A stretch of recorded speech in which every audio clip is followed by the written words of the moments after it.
Hi, welcome to my channel, Mark Bailey Trike. In this video, I'm going to be reviewing the new Scaleauto Motor Tester. So, story behind it is my birthday coming up, and someone asked me what they wanted for my birthday, and a couple of people clubbed together, mum being one, and they bought me this motor tester from Pendle Racing in the UK, and this is how it came. So, comes with two blocks. The bit that goes on the motor, two little push-in pieces, and the adapter for the motor. Now, Scaleauto are a very good manufacturer. They're one of the top slot car manufacturers, I think, actually in the world. Very good products, very good cars, but this is a little bit shocking. Not their best. First thing you notice when you get it, you get these parts, and there was no instructions, none whatsoever. So I did like any bloke would do. You have a quick look around and see what's what. I couldn't really make everything out. So right, go onto their website, and I went to Scaleauto's website, and there was no information whatsoever. So with a bit of engineering nous, the first thing you've got to do is you've got to undo these. I won't necessarily undo them all now, but you undo these 4 screws, and you have to put batteries in the back of this. I think they're either I think they're AOs or A2s. I can't remember, but anyway, I might show you a little picture of that in a minute. And then you get this bad boy. Now, what goes to what? How does it work? So, I think the most obvious thing is this piece here. Now, again, when I saw the first adverts for it, it was for you could test many motors.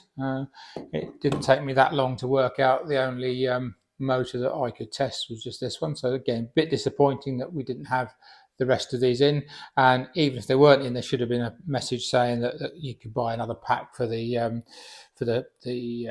various slim cans and other types of motors that we use in slot car racing. So yeah, a little bit disappointing, but the first thing, as I said, quite obvious, is to put that in like so. So yeah, that's a straight win, that one.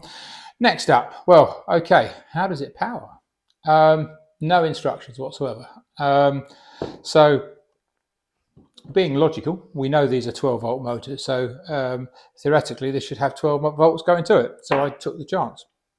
Now, the only thing that I had that was 12 volts that I could put to this to make it work was, this is actually an NSR, out of the NSR chassis flattener. And on here, if you read the details of what this adapter's for, it converts 240 to 12 volts, which is great. That's the input, that's the output, 3 amps and 36 volts. So that's what I've been using, and it has been working quite well. So yeah, even if it didn't come with it, there should have been a link to what you should actually use, and maybe some of you could tell you that this might not even be the correct adapter to use, but it seems to work. So if anybody got any notes on that, please leave it in the comments. Next up, right, so you've got these two parts. And one thing I did forget to say that was in it was these little sticky things. So I put them on the back of that, assuming that's where they went. So you get your motor and you fit your motor in like so. And as you can see, there's a bit of slot. So it didn't take me long to work out that these little peg things go in either side to stop the motor slot, which, fair enough, that seems to work okay. So how does it go? How does the motor read? So what you end up having to do is put these like so, put the power into here, and then you turn it on through this knob here. I'll show you up and running in the workshop in a minute. So you put that like that, and then you put this little hexagonal piece of plastic on the top. Now, great. Now, again, it doesn't say anything, but this little white patch here picks up on these little 2 lights there, or that's where you've got to have it running. Now, you can put this anywhere. There's nothing to say that it shouldn't go anywhere, but again, what I'll do is I'll show you it running now. I've probably done about 5 or 6 motor tests, and then the next unsatisfactory thing's happened is this goes flying across the room because it is only a 3D printed part.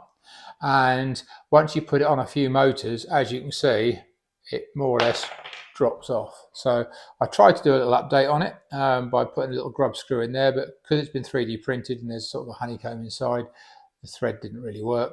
So the only thing that I've got left now is either you could probably put a bit of glue tack or glue or a little bush into that hole, but I really think this shouldn't be 3D printed.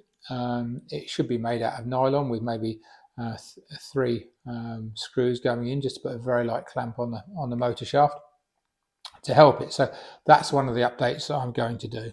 Okay, right. So now I'm going to go to the test bench, and you can see the motor running. Right, so inside the reading box, the best way to describe it, and yeah, you need 3 AA batteries.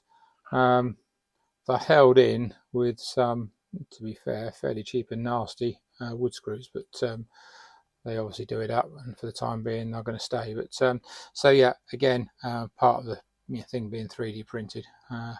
Okay, so now I'll move on to doing some testing.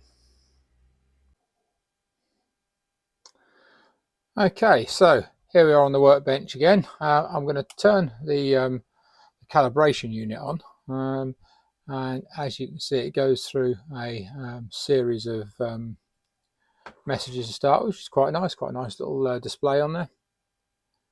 Right, and once it gets to RPM, it's ready to go. So we've got the switch down on the side. I've tried to keep this as level as possible here. So let's start up. And as you can see, it starts up at low RPM and low amp. So I'm going to crease this now, because obviously we run at 12 volts. So I'm going to take it up to 12 volts, which is basically flat out. So 12, it's gone up to 12.4. So on a flat out reading, that's reading 21.6. Okay, and I put a bit of blue tack into the hole just to hold it from gripping. That seems to be doing the job. So it's holding fairly steady at that. Okay, so that's 21.6. So I'll turn it off, and what I will try now is I'll put it around the I'll put the motor around the other way. Let's see how that goes. Again, a little bit frustrating with the bits that go inside, but it's not the end of the world. Right, so let's put the motor around the other way. Put these little pegs in.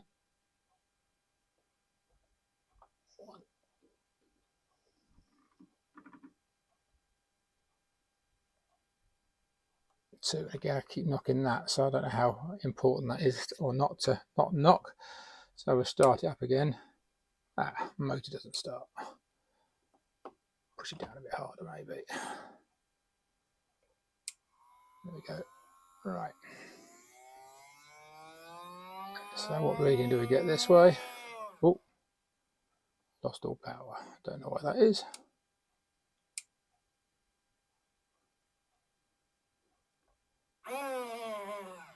Obviously got a very dodgy connection on the motor. It's probably the leads. The other. And there you go. We just hold it.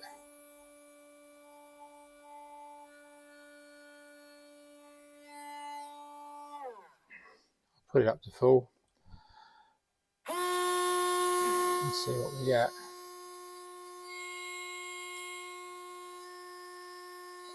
So it's probably just about 100 RPM down around when I swap the motor around the other way. Okay. Right, so now you've seen it running. The actual operation when it's running is not bad, but with this sort of thing, this is a test instrument. Now, test instruments should be accurate, and that's one of my other complaints, is the fact that this can go anywhere. So I think one of my updates will be just to make a cradle for this to go in. I mean, it could have had a couple of little dowels in there that fitted onto that to keep it all nice and square, but I think it's really important that this stays absolutely accurate to that point, because if it doesn't, you're going to pick up bad results. And the whole idea of doing a measuring tester is to get accurate results. So yeah, I think this is a good product, but I think it's been almost rushed into production. I think they haven't done enough testing with it to iron out these little bugs. Now, they're only small bugs, and I think once this is up and running, I think this is the Mark 1 version. Probably by the time they get to Mark 2 or Mark 3, it'll be a pretty tidy unit. So yeah, Scaleauto, you need to do a bit of work, I'm afraid, in my opinion. But it is useful, but not quite what I was expecting for the money I paid. And what's the most annoying thing is just the lack of information. So yeah, I hope you've enjoyed this video. Please, the old usual, like and subscribe. And if it's the first time seeing any of my videos, my most popular video is one on hydro dipping. Now, I've done quite a few cars hydro dipping, so if you want to check that video out, please do. And yeah, look forward to the next video.